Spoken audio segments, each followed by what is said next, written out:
This morning, the Republican presidential race is heating up. No one is officially a candidate yet, but more than half a dozen big names are starting to get organized.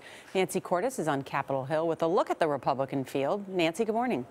Good morning. You know, it's sort of like NASCAR, where everyone's moving at the same pace and suddenly one car breaks away and everyone scrambles to catch up. In this case, that lead car is Jeb Bush. And as soon as he started taking concrete steps to run for president, everyone else stepped on the gas.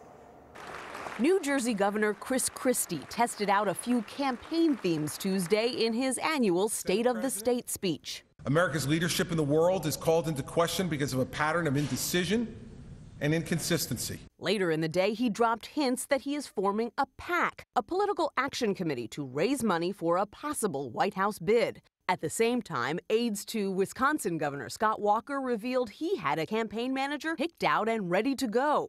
Aides to Kentucky Senator Rand Paul said the same. Florida Senator Marco Rubio has embarked on a media blitz, promoting his new book and his chances if he runs. I'm confident that we can put together a campaign that makes us competitive and allows us to win.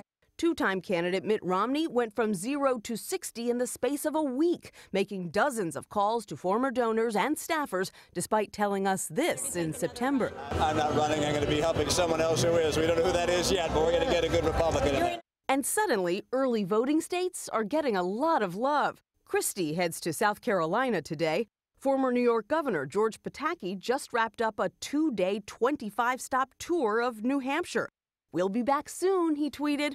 Rand Paul goes to New Hampshire today and had this to say about Romney yesterday. I think he's had his chance, and I think it's time for some fresh blood. The widening field is testing allegiances. Jeb Bush was one of Rubio's chief mentors, and they both hail from Florida. Is it harder for you to raise the money you need to raise if Jeb Bush is in the race? It's not harder, it's different. I mean, we do share friends, but I also have individuals. You share a lot of donors. Well, but I also have a lot of donors that are unique to me. GOP leaders like all the jockeying. They say it's proof the Republican field is deep and energized. I admire them all for their ambition. The more the merrier. The one person who has laid curiously low throughout all of this is the presumptive Democratic nominee, Hillary Clinton. Though we did learn yesterday, Charlie, that John Podesta, the presidential advisor, will likely leave the White House in the coming months and join Clinton's team in a senior role if she decides to run. Nancy, thanks.